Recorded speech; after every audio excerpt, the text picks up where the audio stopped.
하나님이여, 주는 나의 하나님이시라. 내가 간절히 주를 찾되 물이 없어 마르고 황폐한 땅에서 내 영혼이 주를 갈망하며 내 육체가 주를 앙모하나이다. 내가 주의 권능과 영광을 보기 위하여 이와 같이 성소에서 주를 바라보았나이다. 주의 인자하심이 생명보다 나음으로 내 입술이 주를 찬양할 것이라. 이러므로 나의 평생에 주를 송축하며 주의 이름으로 말미암아 나의 손을 들리이다. 아멘. 오늘 말씀에는 주의 인자하심이 생명보다 낫습니다 라고 하는 아주 유명하고도 놀라운 신앙의 고백이 있는데요. 이게 무슨 뜻일까요? 주의 인자하심이 생명보다 낫습니다. 그 문장 자체는 그렇게 어렵지 않아요. 주의 인자하심이라고 하는 것은 우리를 향해서 베풀어 주시는 주님의 한결같은 사랑, 그것을 말씀하지요. 그리고 그 사랑이 얼마나 귀중하냐 하면은 생명보다 더 귀하다. 여기서 생명이라고 하는 것은 내 생명, 내 목숨, 나의 인생, 그런 것을 말하죠. 주님께서 나를 사랑해 주시는 그것이 그 무엇보다도 귀하다 하는 그러한 내용을 담고 있어요. 여러분에게 가장 중요한 것, 그것은 무엇일까요? 어떤 분은 그렇게 대답하실 수 있어요. 내가 지금 다니고 있는 직장, 그 직장을 다님으로 인해서 우리 가족이 살고 또 내가 의미 있는 일을 하는 것, 그런 것을 중요하다고 말씀하실 수도 있어요. 또 다른 분께서는 내가 수십 년 동안 열심히 차근차근 갚아서 이제는 페이오프 된 내 집, 이것이 참 남는 것 같다. 내 인생에 그래도 내가 보람있게 한 일 같다 해서 이것을 꼽을 수도 있지요. 또 어떤 분은 내가 노후에 편안하게 살 수 있도록 내가 따박따박 나오는 그 연금, 그것이 정말 소중한 나이가 되었다, 이렇게 말씀하실 수도 있을 것입니다. 그리고 어떤 분들은, 아니 모든 부모님들은 항상 그 자녀들이 아주 약하고 또 사랑스러운 존재로 그 부모님의 가슴 속에 있기 때문에 정말로 나에게 가장 중요한 것은 내 자녀들의 건강과 그들의 출산, 결혼, 그들의 행복, 이것이 정말로 나에게 소중합니다라고 말씀하실 수도 있어요. 물론 이런 자산들 참 소중하지요. 내 인생에 그런 것들이 있기 때문에 더 내가 윤택하게 살게 되는 것 아니겠습니까? 나를 떠받들어주고 지탱해주는 그런 힘이라고 할 수 있죠. 기둥이라고 할 수 있죠. 그런 것 중에서 뭐라도 하나 이렇게 턱 빠지게 되는 날이 있다면, 어이구, 나는 이제 어떻게 살아? 저라도 그런 생각이 들 거예요. 저라도 그렇게 할 거예요. 나 이제 어떻게 사나 하면서 막 울고불고 하는 그런 시간이 저에게도 있을 것 같은 그런 생각이 듭니다. 그런데 이런 것들이 아무리 소중하다라고 할지라도 내 생명과 맞바꿀 만큼 그렇게 소중한가요? 평상시에는 그것이 정말 중요한 것처럼 정말 무겁게 묵직하게 자리를 딱 자리 잡고 있다 할지라도 그 저울의 반대편에 내 생명, 내 목숨이 딱 올려지는 그 순간 저울이 이렇게 들리죠. 그 무거웠던 이 모든 이유들이 다 이렇게 들려버리고 정말 중요한 거는 내 생명이다 라는 것이 분명하게 드러난단 말이지요.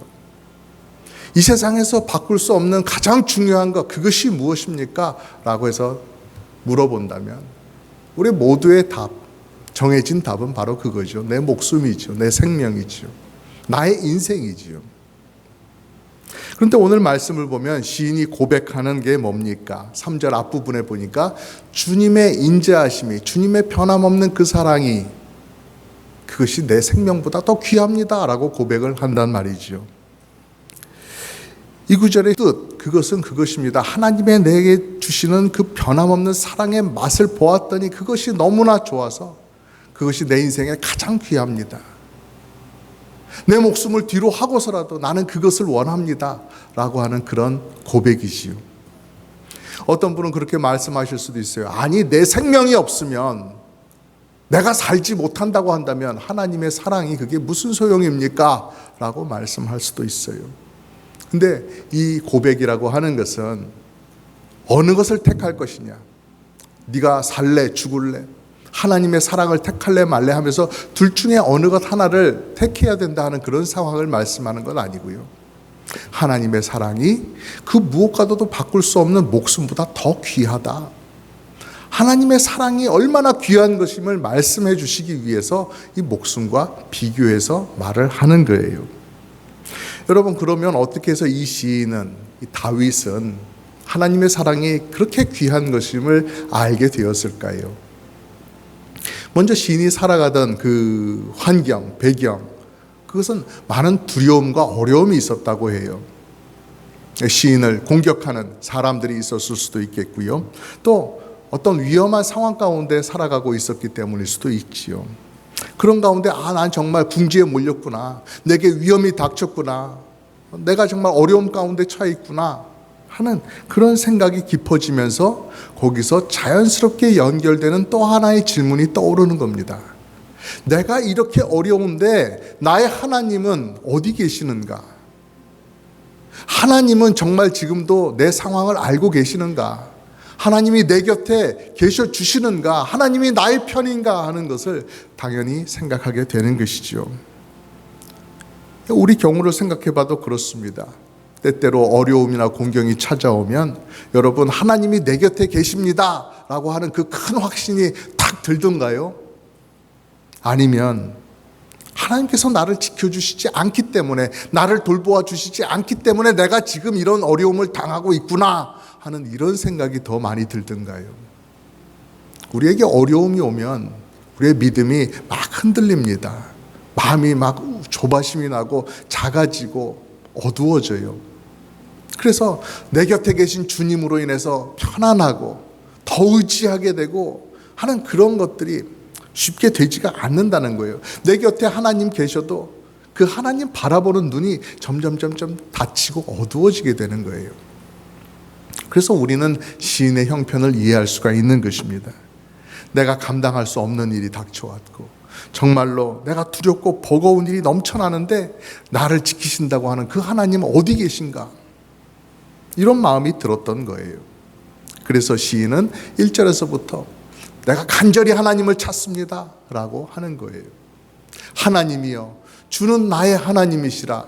내가 간절히 주를 찾되 물이 없어 마르고 황폐한 땅에서 내 영혼이 주를 갈망하며 내 육체가 주를 앙모합니다 라고 고백하는 거죠. 내가 처한 상황 가만히 살펴보니까 물이 없는 황폐한 사막 같더라, 광야 같더라 하는 것을 알게 되었다라는 것이죠. 내가 막 목이 말라요. 물 좀 마시면 좋겠어요. 누가 나에게 물 좀 떠다 줄 수 없나? 그런 사람 없는가 하고 봤더니 그런 사람은 한 명도 없고 내가 있는 곳은 텅텅 비어있는 메마른 광야와 같더라. 그 사실을 알게 되는 것이죠. 황량한 벌판과 같구나. 그래서 시인은 하나님을 찾되 갈망한다 라고 하는 것입니다. 간절히 찾는다라는 것이죠. 시편 42편에 사슴이 시냇물을 찾기에 갈급한 것처럼 이라고 하는 표현이 나오는데 그와 같이 다윗이 하나님을 어려움 가운데서 찾는다라는 것입니다. 이스라엘 백성들이 광야를 지날 때 하나님께서 물을 주시지 아니하시면 그들은 마실 물이 없었어요. 목말라 죽게 생겼지요. 그래서 그들은 하나님을 의지할 수밖에 없었고 물 주시는 하나님의 손길을 바라볼 수밖에 없었던 것처럼 지금의 내 형편도 내가 하나님을 찾느냐 못 찾느냐, 그것이 이 갈급한 내 심령에, 이 절박한 내 형편 위에 내가 도움을 받느냐 못 받느냐 하는 것이 결정된다라는 것이죠. 그래서 2절을 보면은요, 시인이 마침내 하나님을 찾게 되는데 어디서 주님을 만났다고 합니까? 우리 함께 읽어볼까요? 시작. 내가 주의 권능과 영광을 보기 위하여 이와 같이 성소에서 주를 바라보았나이다. 아멘. 한국어 성경으로 보면은요, 내가 정말 주님을 만났는지 안 만났는지 그런 걸 이렇게 정확하게 말하기는 좀 어려워 보여요. 내가 이렇게 딱 눈을 들어서 주님을 그냥 바라보는 그 동작만 나와 있는 것 같아요. 근데 영어로 보니까 I have seen you in the sanctuary. 성전에서 하나님을 보았다 라고 하는 그러한 의미를 말씀하고 있는 것을 알게 되는 거예요. 내가 주님을 보았다. 그분의 권능과 영광을 보았다 라고 말씀하고 있어요. 내 곁에 주님 안 계신 것 같아서 답답하고 두렵고 했는데 성소에 가가지고 예배를 드리는 가운데 그 가운데서 하나님을 만나게 된 것이죠. 어떤 모양의 하나님이 그 앞에 계시더라, 내가 어떤 색깔로 어떤 크기로 어떤 자세로 계시는 하나님을 내가 보았다, 그 말씀을 하는 건 아니고 하나님의 임재를 느꼈다라고 하는 것을 말씀하고 있는 것이죠. 그것을 시인은 하나님의 권능, 영광을 보았다라고 표현을 하고 있는 거예요. 정말로 바짝바짝 타들어가는 그런 농작물처럼, 쩍쩍 갈라지는 논바닥처럼 그렇게 죽을 지경이었던 영혼의 갈급함과 굶주림을 느꼈던 그 시인이 결국 마침내 하나님을 성소에서 만났다라는 거예요. 간절히 바라고 바랬는데 마침내 만난 그 순간 얼마나 가슴이 뜨거웠을까요? 감격스러웠겠죠. 눈에서 막 눈물이 나지 않았을까요? 난 혼자서 살아가는 줄 알았는데, 나는 외로운 존재인 줄 알았는데, 난 이렇게 망하고 마는 것인 줄 알았는데 하나님께서 내 곁에 계시고 나의 모든 상황을 알고 계시는구나. 그것을 깨달을 때 참으로 그 영혼 속에 감사와 희열이 벅차 나오는 것이죠. 여러분, 이것이 신앙의 큰 신비인 것입니다. 하나님 살아계신다고 하는데 우리가 눈으로 안 보여요. 눈으로도 안 보이고 꿈에도 안 보이고. 그렇지만 우리의 영혼이 하나님의 임재하심을, 하나님의 존재를 느끼게 되는 거예요. 그래서 예배를 드릴 때 하나님의 영광과 권능에 압도되는 경험이 우리에게 종종 일어나게 되는 거예요. 하나님이 함께 하시기 때문에 그래요. 그래서 하나님께서 내 찬양, 내 기도 이 예배 시간에 임재하셔서 들어주시는구나 아는 거죠. 하나님의 시선이 지금 내게 다 있구나. 하나님의 그 어미하신 눈동자가 나를 지금 바라보고 계시는구나 아는 거예요. 그러니까 그 예배 시간에 딴짓을 할 수가 없죠. 딴 생각을 할 수가 없는 겁니다. 하나님의 말씀을 내게 지금 전달이 되고 내가 그 하나님의 말씀을 듣고 있고 하나님의 시선을 내가 느끼고 또 하나님의 그 손이 나를 품어주시는 것, 나를 쓰다듬어 주시는 것, 나의 모든 삶을 위로하시고 내게 힘 주시기 위해서 내 곁에 계셔 주시는 것 내가 안단 말입니다. 내 영혼이 느끼고 안다는 거예요. 하나님 나를 아시지. 하나님 나를 사랑하시지. 하나님은 저 멀리 계신 분이 아니라 바로 여기 계셔서 나를 만나 주셔. 이 감사와 기쁨이 예배자의 마음속에 넘치는 거예요. 우리 모든 성도님들 또 우리의 예배가 그렇게 되었으면 참으로 좋겠습니다.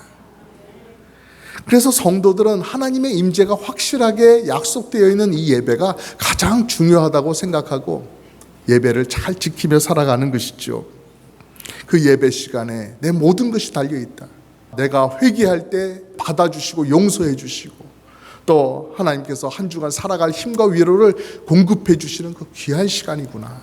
나를 변화시켜 주시는 그런 시간이구나 하는 것을 알면서 그 예배에 더 들어가고 싶고 그 예배를 빼먹을 수가 없게 되는 것입니다. 그래서 교회에서 온갖 다른 것들이 있고 재미있는 행사가 있고 이벤트가 있고 또 좋은 프로그램들이 많이 있다 할지라도 정말로 교회에서 모든 교회들이 가장 중요하게 여기는 것은 예배입니다. 하나님의 임재의 시간이기 때문에 그래요.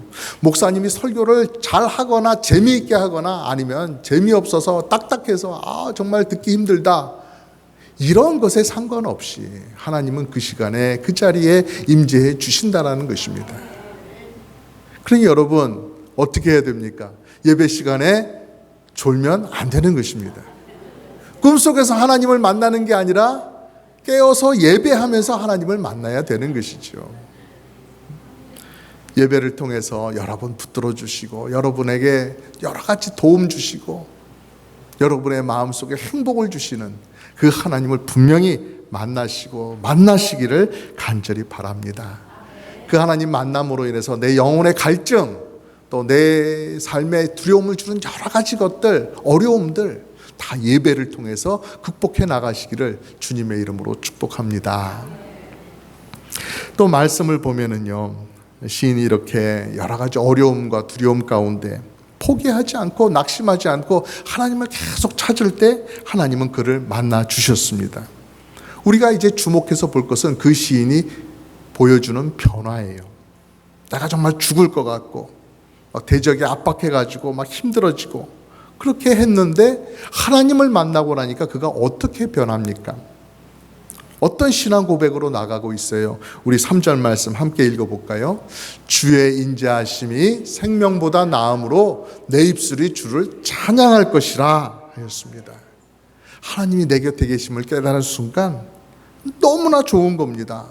내 부족하지만, 내가 하나님 앞에 잘해드린 건 없지만 하나님이 나를 사랑하시는구나, 나를 소중하게 여겨주시는구나, 나를 존귀하게 대접해 주시는구나, 이것을 사랑을 깨달으면서 감동과 감사가 넘치는 거예요.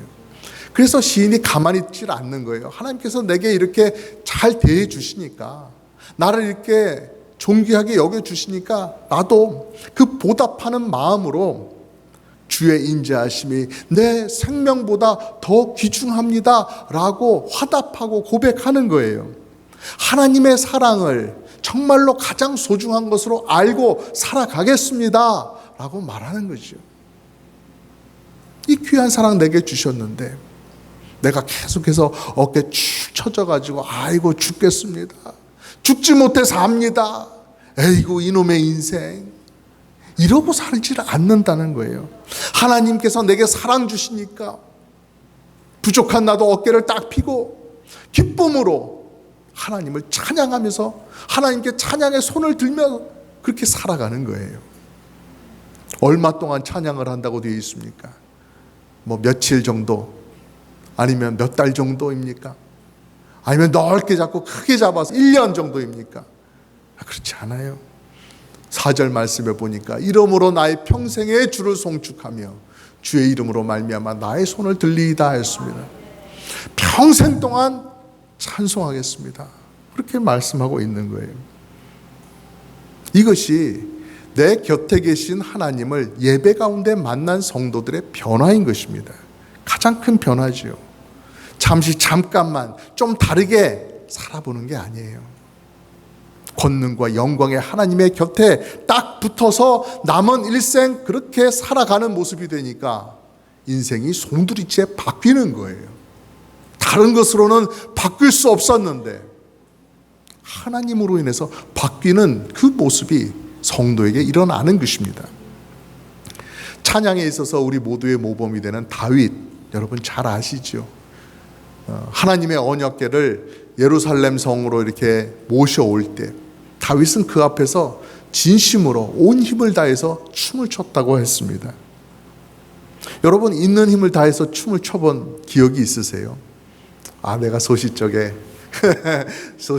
그 디스코텍 가서 제가 춤을 좀 췄습니다, 뭐 이렇게 하시는 분도 있을 거예요. 1시간 정도 막 열심히 춤을 추면 1시간이 뭡니까? 한 30분도 그렇게 추기 힘들잖아요. 있는 힘을 다해서 춤춘다는 것, 여러분 상상이 되십니까? 다윗이 하나님의 언약궤가 이렇게 예루살렘 성으로 있어야 할 곳에 바로 안치되기 위해서 오고 있는 것을 보면서 얼마나 기뻐했는지 그 앞에서 온 힘을 다해 춤을 추면서 하나님을 경배했습니다. 이 높으신 하나님, 하나님의 임재의 언약궤가 우리들에게 오다니 이 얼마나 귀한 일인가. 높으신 하나님을 경배하기 위해서 춤을 췄어요. 그리고 다윗은 그냥 한 명의 사람으로서가 아니잖아요. 그 백성들의 지도자잖아요. 모든 백성들을 대신해서 대표해서 하나님 앞에 나아가서 환영하는 춤을 추었던 것입니다. 그런 의미가 있고 그렇게 귀중한 자리이기 때문에 그 언약궤가 가는 그 행렬 앞에서 그렇게 열심히 있는 힘을 다해서 차에게 춤을 출 때에 다리에 맨살이 드러나는 그런 일도 있었지만 그걸 개의치 않고 했다라는 것입니다. 어떤 사람들은 그것을 보고 흉을 봤어요. 왕이 점잖지 못하고 저렇게 하다니 하면서 비난하는 사람들도 있었지만 우리는 어떻습니까? 다윗의 그 마음의 중심에 하나님 찬양하는 마음이 있었기 때문에 그렇게 했다라는 것을 아니까 나도 그렇게 살고 싶다, 나도 그렇게 하고 싶다, 그렇게 해야 되겠다라고 하는 마음을 다시 한번 다짐하면서 그 말씀, 그 다윗의 그 춤춘 장면을 우리가 바라보는 것 아니겠습니까? 근데 여러분, 다윗이 그날 하루만 그렇게 하나님을 경배했다, 그렇게 춤추면서 기뻐했다라고 한다면 어땠을까요? 그날 하루만 그렇게 열심히 춤을 추고 그 다음에는, 다른 시간에는 하나님 앞에서 그냥 미적지근하게 살았다 한다면 그날 하루에 춤춘 것도 우리는 믿지를 못할 거예요. 그렇지만 우리는 압니다. 그가 정말로 진심으로 하나님 앞에서 뛰놀았다라는 것을 아는 거예요. 다윗은 오늘의 시에 나타난 것처럼 그의 평생에 하나님을 송축하는 사람이었던 것입니다. 여러분, 예수님을 믿어서 구원을 얻은 성도들, 그 인생에 다윗처럼 온 마음으로 온 힘을 다해서 하나님을 찬양할, 하나님께 경배를 할 그런 이유를 가진 사람들입니다. 하나님께서 영원한 생명과 천국을 주시고 이 땅에서부터 함께 하시잖아요. 이런 놀라운 변화가 어디 그냥 척 이루어진 것입니까? 성부 하나님께서 아들 예수님을 대신 보내주셔서 이 세상에 보내주셨고 또 십자가에 우리 죄값 지고 달려 죽으시게 하심으로 이루어주신 그런 놀라운 변화잖아요. 뼛속까지 가득한 그런 깊은 사랑 아니고서는 할 수 없는 일을 우리 하나님께서 해주셨다는 거예요. 그러니 그 사랑 때문에 우리는 찬양을 하면서 손을 들어 올리고 살아갈 수밖에 없는 것입니다. 여러분은 하나님의 권능과 영광 앞으로 초대되신 귀한 분들이세요. 요한 1서에 뭐라고 말씀하십니까? 하나님께로서 나신 자가, 즉 예수님께서 저를 지키심에, 성도를 지키심에 악한 자가 저를 만지지도 못하느니라. 손끝, 털끝 하나 건드리지를 못한다, 그렇게 말씀하세요. 예수님께서 우리를 지키십니다. 그러니 우리는 두려워할 게 없어요. 걱정할 게 어디 있습니까? 내가 어디에 있고 내가 어떤 형편에 있다 할지라도 두려워하거나 걱정할 거 없는 거예요. 나와 함께 하시는 분은 이 세상을 다 지으신 권능과 영광의 하나님이시다, 그 사실을 아니까요. 그 하나님의 임재하심을 늘 깨달으며 느끼며 살아가고 있기 때문에 그런 것입니다. 오직 평안만이 그 가슴 속을 지배하는 것입니다. 그러므로 여러분, 임재하시는 하나님을 바라보시기 바랍니다. 어떤 다급한 상황에서도, 어떤 괴로운 상황 속에서도 하나님을 바라보시기 바랍니다. 그리고 하나님 나와 함께 계시다는 그 놀라운 간증을 하시면서 살아가시기를 주님의 이름으로 권면드립니다. 하나님 함께 하시면 내 눈물이 미소가 될 수 있어요. 내 한숨이 찬양이 될 수가 있습니다. 이 땅에서의 짧은 시간이 문제가 아니라 영원한 하나님의 나라가 내 가슴 속에 들어오고, 이 땅에 고민과 근심이 들어오는 것이 아니라 하나님의 기쁨과 그분의 영광과 권능이 내 가슴 속을 채우게 되는 거예요. 이 놀라운 일들을 경험하시면서 늘 하나님 증거하며 살아가시기를 주님의 이름으로 축복합니다.